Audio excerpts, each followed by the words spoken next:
we are starting. So it's my great pleasure to introduce Dr. Masoud Negahban-Azar. So he's an assistant professor in our Environmental Science and Technology department. And he's the leader, or the lead PI of the Water Security and Sustainability Research Group. And so his research involves a lot of things to do with water. Its reuse, its management, modeling, improving models at the watershed scale, and also looking at alternative sources of water for different uses.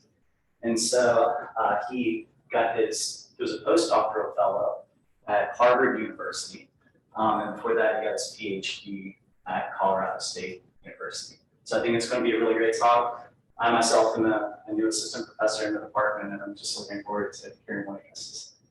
Yes. Okay, thank you very much for the introduction, Jared.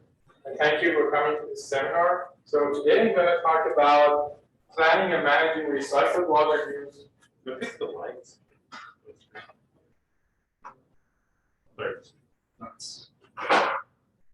Okay, so I'm going to talk about planning and managing recycled water use for agricultural irrigation. So it's basically a result of research from the past 3-4 years on exploring the use of recycled water for agricultural irrigation. I'm going to cover a little bit of background information. Then we'll talk about California and Maryland stories related to water reuse. Then I will talk about the GIS platform that we developed as part of this project and the decision support system as well. And we'll end with the conclusion of the research. Agricultural sector is responsible for the highest water use among different sectors in the world. That ranges from 70% on average, but in some regions, it's almost 90% of the water used between different sectors.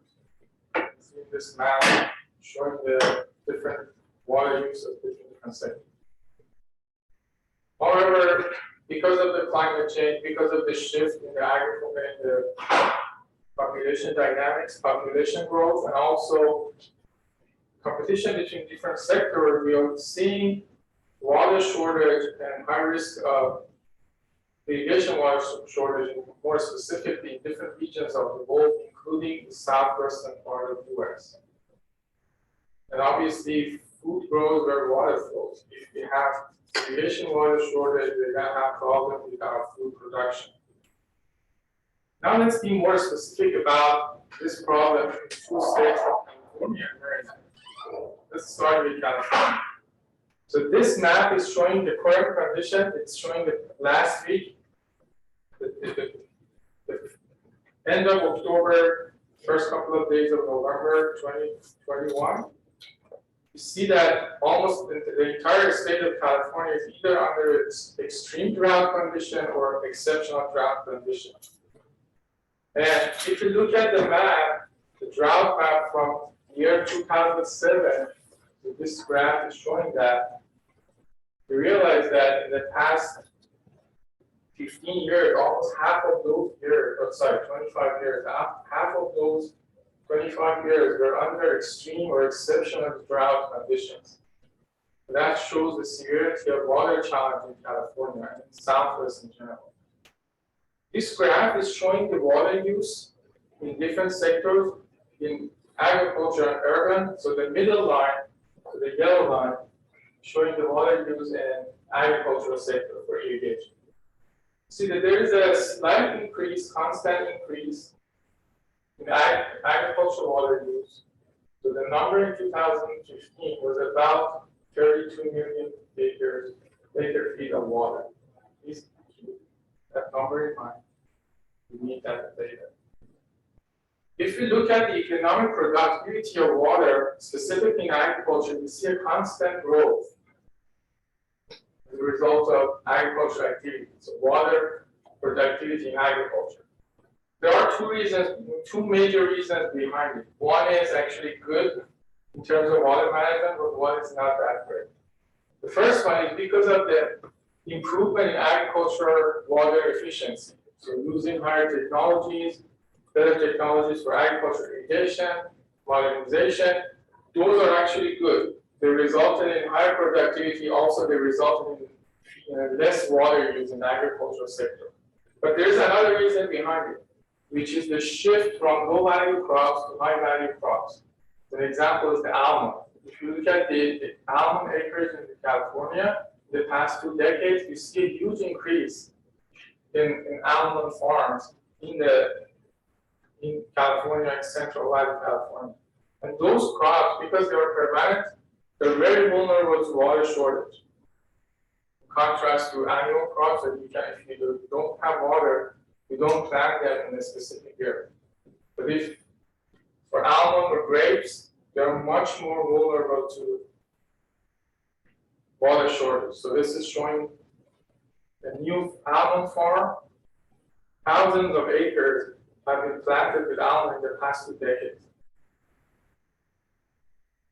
And then, if you look at those drought years in the past 25 years, these are the gray lines, the red years, these yellowish columns or periods of time, they're showing the dry period. And there's a constant decline in the groundwater supply in the Central Valley. Central Valley is the most productive agricultural land in the US. So one way of offsetting this water shortage is using recycled water, or water we use for agricultural irrigation. This graph is showing the trend of water use in different regions of California from 1970 to 2015. You see a constant increase in the water usage in California, in water reuse in California. But in 2015, that number is about 700,000 acres. Do you remember the number that I told you to keep in mind? What was that number? 32. 32. So if you divide that by 32, it's almost 22 to 2.5%. So only 2.5% of that water is coming from water reuse. Now let's talk about Maryland. So it is quite clear that we have a water shortage, we have a water problem in California, looking at the drought conditions, looking at the limited water resources that we have. But what about Maryland? We're receiving a lot of rainfall. Do we really need to explore water reuse in California? If we look at the different states in the Mid-Atlantic, we see a huge increase in the irrigation or the agricultural water use, including irrigation, livestock, and aquaculture in all of those states in the Mid-Atlantic, including in Maryland. In some states, almost 2.5 times the rate of water use in agriculture from 1985 to 2010. This graph is showing the total acreage in Maryland, this yellow column, and these 2 columns, the blue one, is showing the irrigated agriculture in 2000. This is irrigated agriculture in 2015. You see it almost doubled within 15 years, the irrigated agriculture in Maryland. But when do we need that water? So when do we need water in Maryland? So because of growing season is usually from May to early September, that's when we need the water. And currently that water is mainly coming from groundwater resources in Maryland. The majority of that water is coming from groundwater resources, with some coming from surface water sources in Maryland. However, if you look at the trend in temperature change and precipitation change during the growing season in Maryland, you see that it's highly variable. Top graph is showing the precipitation between month of March and May. This one is between June and August, the growing season. You see that in the spring, in the past 100 years, we see an increase in the precipitation rate, the average precipitation, but then during the growing season, where we need the water the most, we see the decline, slight decline in the precipitation. The good example was in 2018. So the weather station in Baltimore reported 0 rainfall in the first 2 weeks of July 2018, right in the middle of the growing season, no rainfall for 2 weeks. Well, driest on record. But the second 2 weeks, they received 16.7 inches of rain, the second highest on record. That shows the variability of rainfall we are receiving in Maryland during the growing season.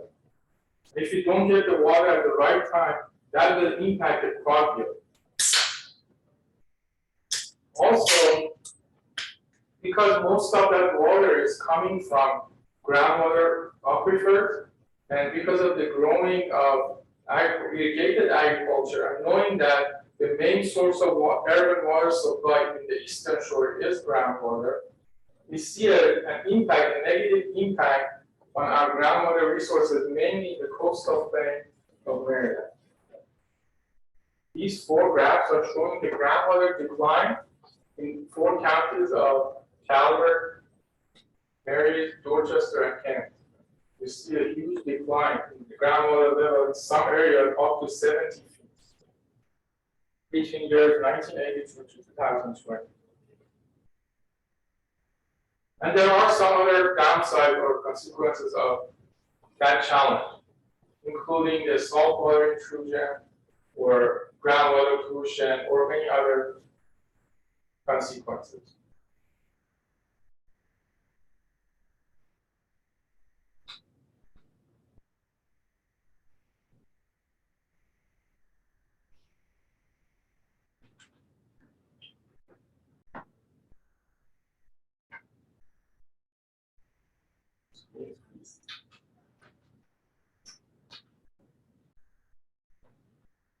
Try to maybe just minimize your talker, like log out of the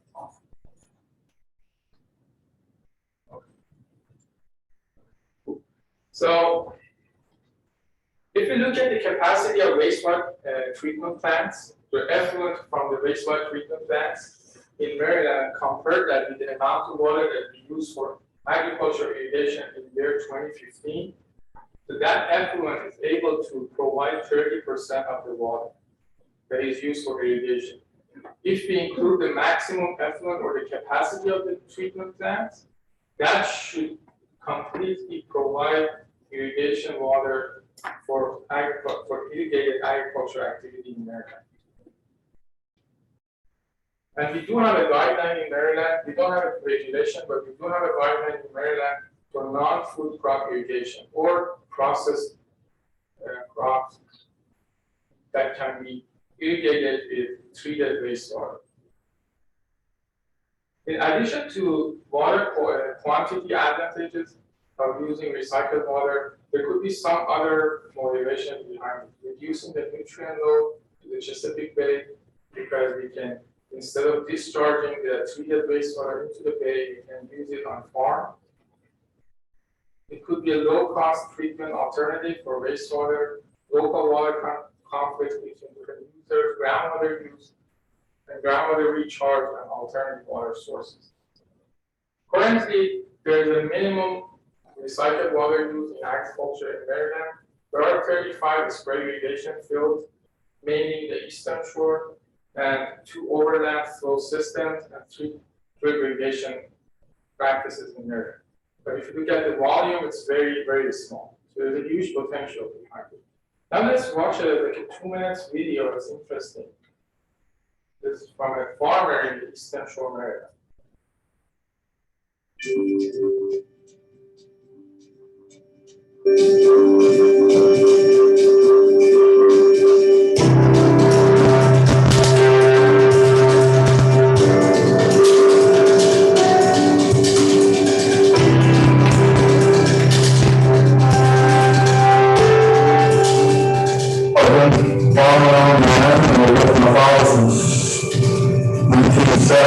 We had no water, and we were living in the ground of water.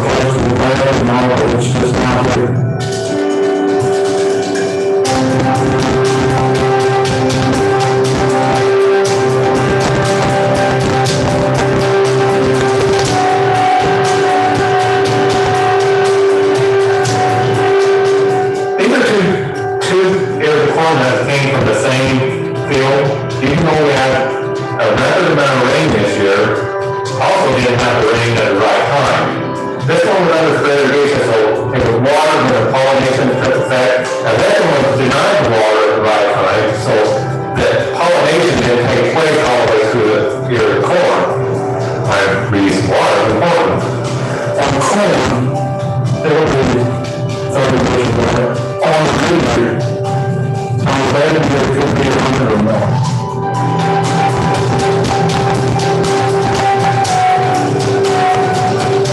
And the operator works hand in hand with the farmer to make sure they'll find where in the water, where he needs the water, and they'll have control when, where, and how much water you put on the farm.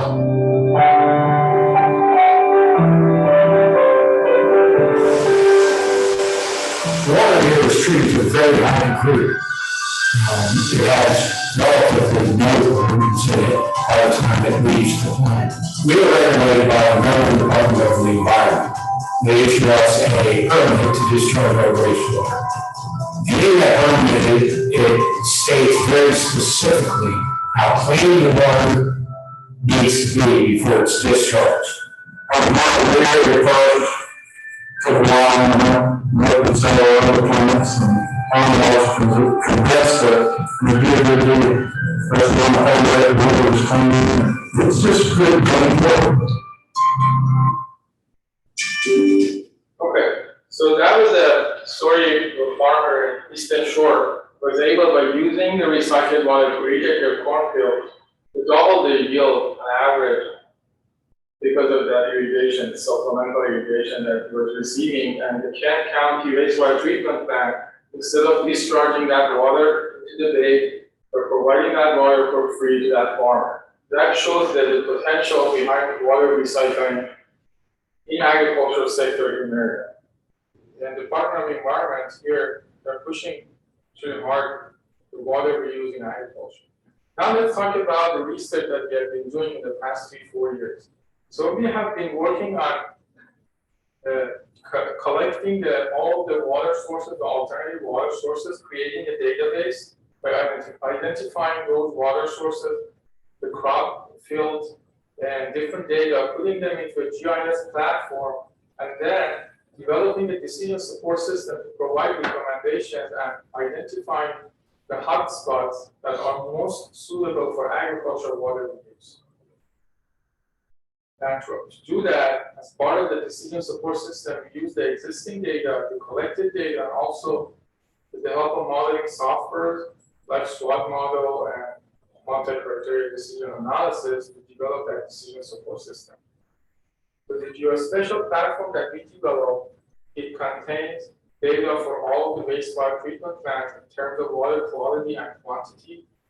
And so 2 water quantity categories, 15 water quality categories, all of the publicly owned, non-publicly owned, and federally owned wastewater treatment plants, major, which means greater than 1 million gallon per day of discharge, and minor facilities less than 1 million gallon per day of discharge. And the data sets contain all of that information from year 2007.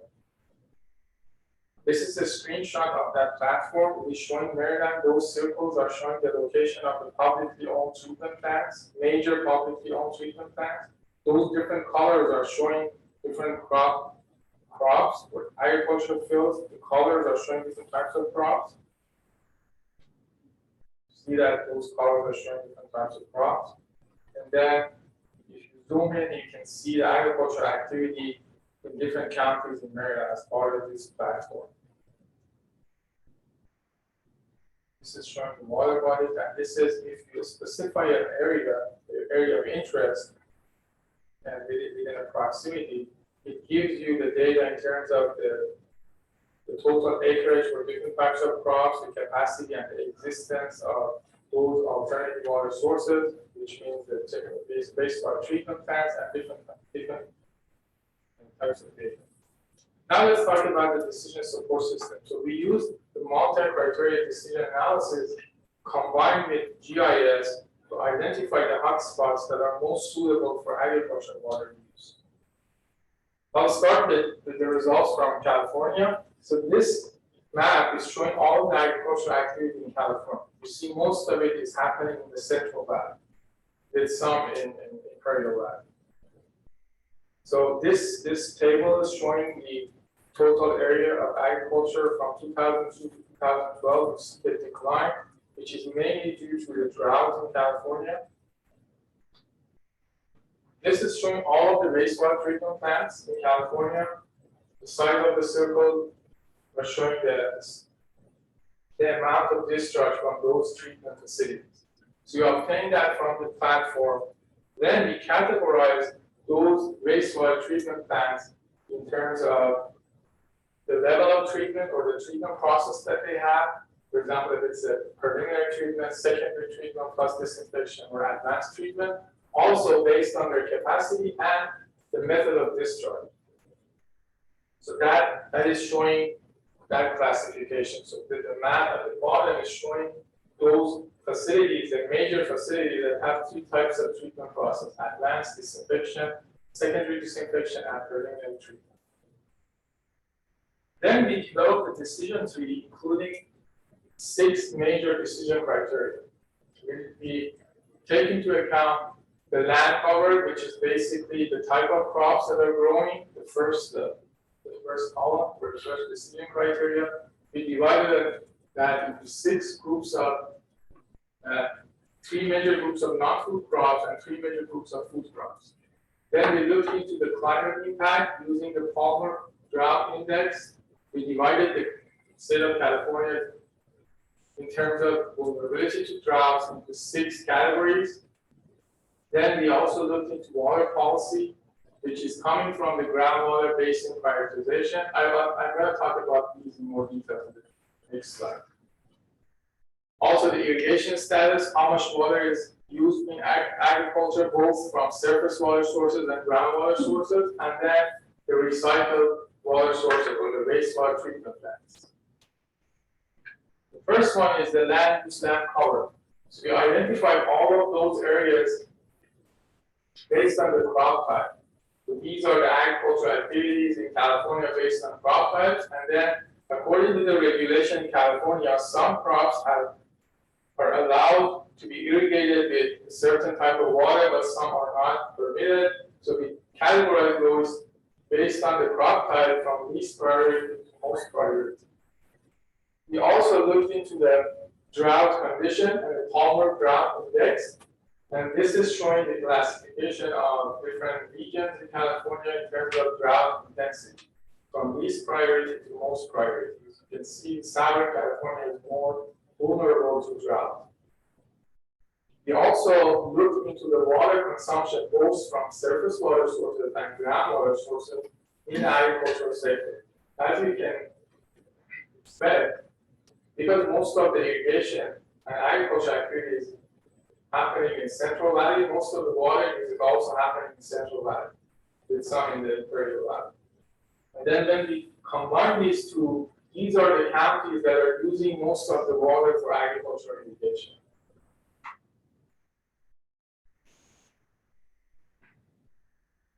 So we prioritize those counties, and we prioritize the counties that are using most of the water for irrigation as better place for recycled water use. This map is obtained, so we didn't create that. This is obtained from the data from California Department of Water Resources. They have prioritized the watersheds according to the groundwater vulnerability. They gave those counties to the Central Valley as the highest priority because the groundwater level is declining really fast in those counties.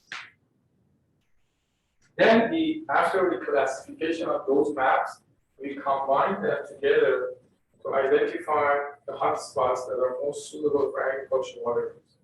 In terms of incorporating the wastewater treatment plant, we took a 3-step approach. We looked into the method of discharge, the capacity, the distance, and the capacity of those treatment plants, and the treatment process. I'd like to describe this a little bit more because wastewater treatment plants, they are discharging the treated wastewater in many different ways. Sometimes they're discharging it directly into the ocean or into a river, or sometimes they apply it as a spray irrigation. So there are many different methods. And not all of them has the same potential for water use. If they're discharging it directly into the ocean, they're basically wasting that water. That has the highest potential. But if they're discharging it into a river, because someone else probably downstream is using the water from the river, so that is being indirectly reused. So that water has a low potential for water use because it is already being reused as part of the system. So we categorize the wastewater treatment plants based on the methods that they're discharging the water. Also the flow rate, 0 to 25, 25 to 100, and greater than 100 million gallons per day, and then the treatment process. For example, in California, if you have advanced treated wastewater, you can irrigate food crops. But if it is not advanced treated, you cannot irrigate food crops. So that's also important.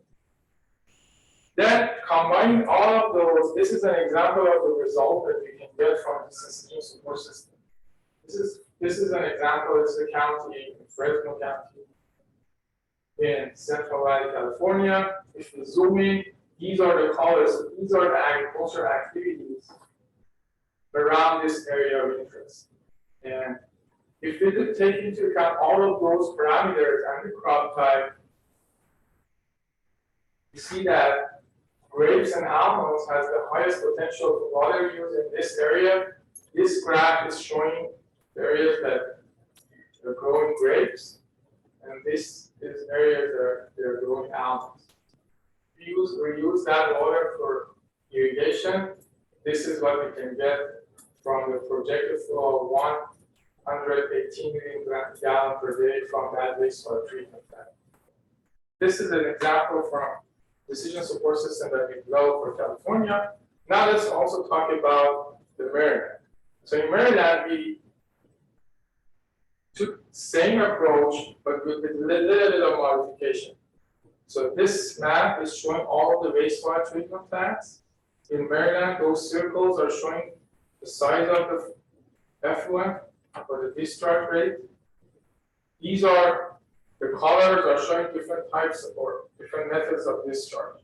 Again, we categorize those wastewater treatment plants based on the way that they're discharging the wastewater.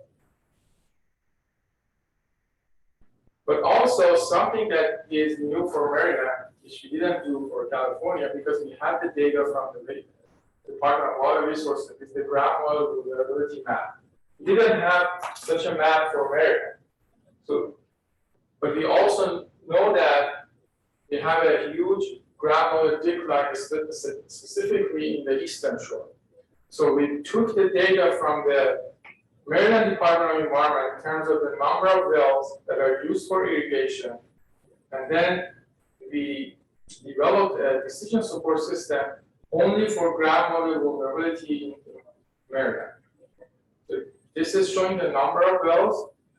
This is showing the density based on the number of wells in different regions. And these are the aquifer thickness. This is where they are extracting the water. Combining all of those, this is what we get. So this is the prioritization zones for groundwater in Maryland. So as you can imagine, most of the areas in Eastern Shore, they have a very high prioritization zone. It means that the groundwater aquifers in those regions are under severe stress compared to other parts of the state of Maryland.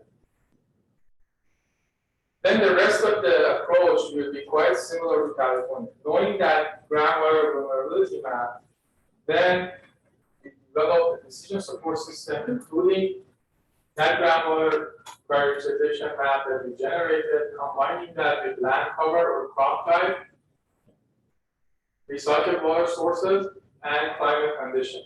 But one difference here is in Maryland, we have a different regulation. In Maryland, we are not allowed to irrigate food crops with treated wastewater. We are only allowed to irrigate non-food crops or processed food crops. Then we reclassify those maps and identify the hotspots that are most suitable for agricultural water use. Same process here, and this is an example of the result. So the map in the center is showing different colors. In the state of Maryland, different colors are showing different, depending on the color, showing high potential, or low potential for agricultural water reuse, different colors, showing different types of crops. Then if you want to look at some examples, these regions in the western area, these two regions in the eastern shore, see that there is high potential for agricultural water use in those regions. In the eastern shore, there are mainly row crops like soybean or corn, but in some other areas, you can also look into other types of crops like watermelon or other types of crops. But it is mainly corn and soybean. So that's an example of what we get from the decision support system that we developed. So I'm going to conclude this talk. So this research showed that there's a great potential for water reuse, especially in irrigation and agricultural sector, because it's a reliable alternative water source. It's available throughout the year with constant quality and quantity. It can reduce the pressure on the confined aquifers. It can avoid the conflict between different users, urban versus agriculture. It can also solve effluent discharge issues. So there's a push from the EPA to improve the treatment process in wastewater treatment plants. But if they can use that for agricultural irrigation, they might be able to reduce the investment that they need to improve the treatment efficiency in those treatment plants. And it may indirectly improve the water quality by reducing the discharge from the wastewater treatment plants and using that water on farm. Another big advantage, example is the video that we saw, is increasing the crop yield. By doing that supplemental irrigation in some average, we can sometimes double the crop yield in different areas, for example, in the eastern shore. However, the suitability of agricultural water use depends on many different factors, including the location, the proximity to the wastewater treatment plant. This is very important. I would like to discuss it a little bit in more detail. In California, we have a really good infrastructure in place. The irrigation system, the irrigation canals that they have, they can be used to transfer the treated wastewater between different regions, between different water districts. But we don't have such system in America. So that example which I showed you, the video, they actually invested in a pipeline, the wastewater treatment plant itself, they invested in the pipeline to transfer the water from the wastewater treatment plant to the farm. So we don't have such system. So there is for areas that are further from the treatment plants, that's going to be a challenging thing to do. It's going to be very costly. That's also important. And with that, I'm going to end my presentation. I would like to thank my PhD student, my former PhD student, Manashi. She was doing most of the work with contributions from my undergraduate students like she and Mary. Manashi just started a new position at Texas Commission for the Environment last month. And also I would like to thank my colleagues, Dr. Adel Mohammed and Hubert Montas, helping me with this project. That, thank you. And if you have any questions, I would like to thank you all. And if you have any questions, please let me know.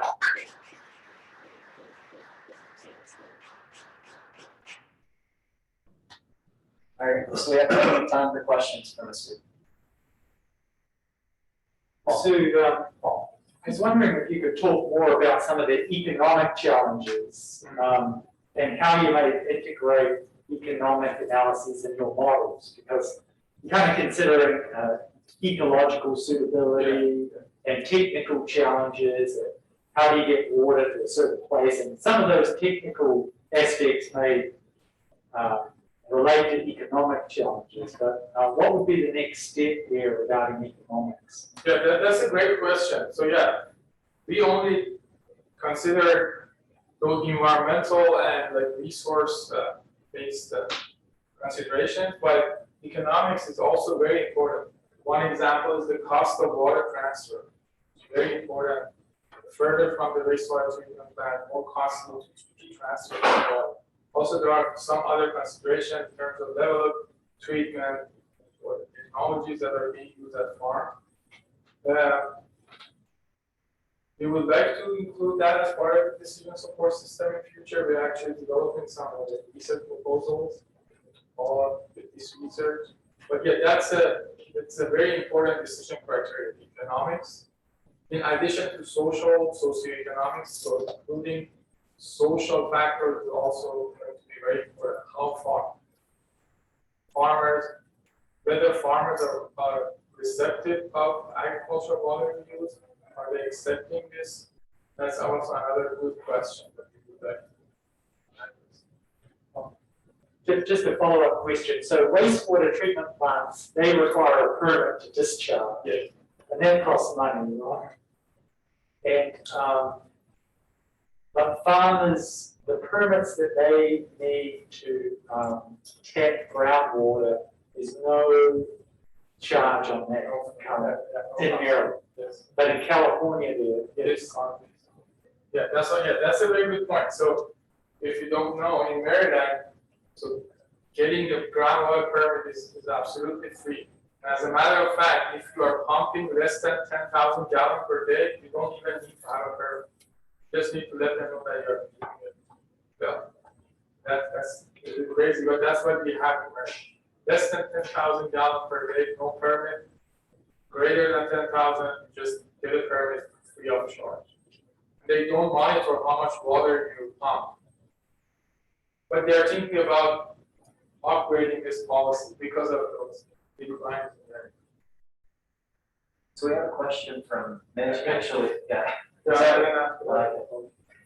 do this first, because Yeah, sure. So it actually popped up on the screen there, but it says great presentation, and he's wondering if you have shared this with potential stakeholders and users. If so, how do they respond to your findings? And are there differences between Maryland and California due to perceptions of drought, climate change, etc.? But we didn't do it as part of this research, but I know that some of my colleagues are part of the Conserve project, which the major portion of the funding is coming from that. They did some research on that, and there's a relatively different opinion in terms of water use. So in California, because of the drought condition and being more aware about the water shortage, they are more receptive to water recycling and use of recycled water compared to Maryland. So I'm coming from that research done by my colleagues, but we didn't do it as part of this research. Okay. I was curious about kind of what the state of the art is with reusing stormwater, urban stormwater. If we're looking at ways to collect that and to use that in agricultural reuse. Is there anybody doing that in California, here, Florida? Could be two different approaches because it really depends on how much rain and how often you get the rain. There's a huge difference between here and California. In California, especially in Los Angeles, since mid-2000, around 2005, 6, they started a few projects. They built some reservoirs in the city because they are not receiving rain throughout the year. It's just a couple of times per year. So they're storing that water in those reservoirs and then using it mainly for irrigation, landscape irrigation of the farms. But here we don't have such system and we're receiving that rainfall. One way of doing it here is if we can send that to the wastewater treatment plant, if you have the capacity. For example, half of the DC has a combined source system. You're combining stormwater with wastewater with sewer. Then in the wastewater treatment plant, you can treat that water and then use that water. That could be an approach. Okay, so we have another question from the chat from Juanio C. Thanks for the great presentation. He has a question. They have a question about your study method, the multi-criteria evaluation. So in your study, are all factors related to the final decision shared?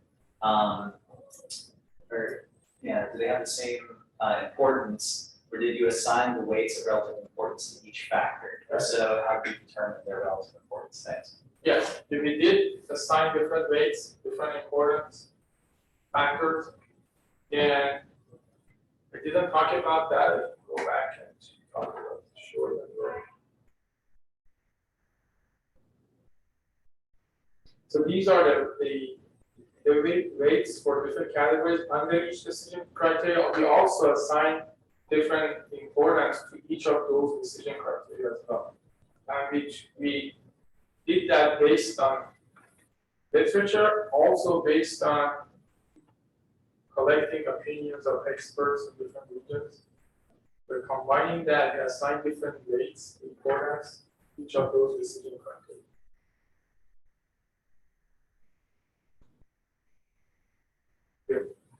So with the new infrastructure plan, do you know if we're getting revisions and upgrades to these water treatment plants, and how might that affect our ability to reuse some of the water for agriculture? Very good question. So yes, one of the challenges that we are having in this country is old infrastructure, both wastewater and drinking water treatment. By improving those, it will give us more flexibility in terms of how we can use that water. If you have, for example, more advanced treated wastewater, you can, California, we have the regulation, you can use that for even food crop irrigation. That could be an opportunity. So do you think we're gonna, a lot of times they separate out stormwater. So if they separate out stormwater, we still have some contamination, pHs, oils, things like that going in. Do you think that if we separate them out, is it gonna go through a treatment plant or not? It usually so it depends. In old cities, we have that challenge of like combined versus separate sewer system, especially in the eastern part of the US. That could be a challenge, but by improving the capacity and the level of treatment process in the wastewater treatment plants, be able to overcome that challenge. Dumping plants.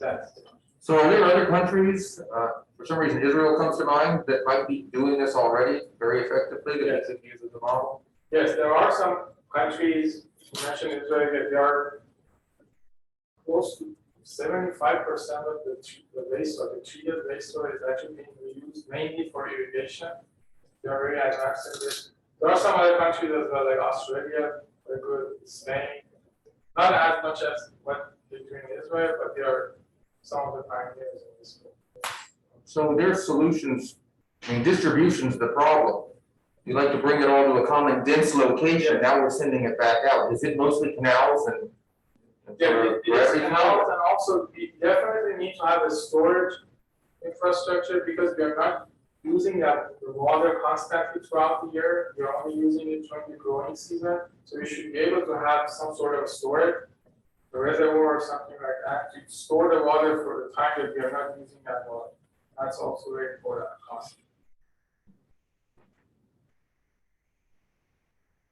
So once they actually treat enough water, do they just hold it like at the facility and until it's depleted sufficiently so that they can start retreating, or do they just keep letting it? If they have the capacity.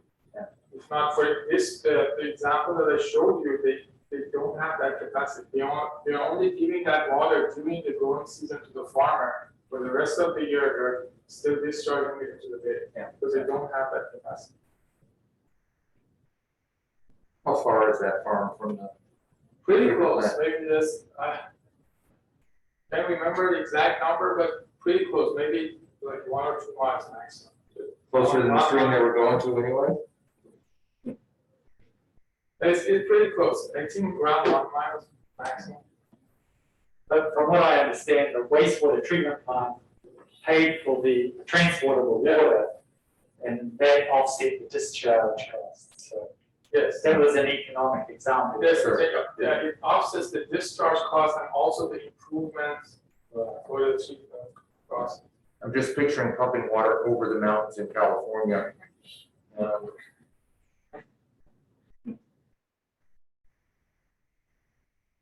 Other questions for Masoud?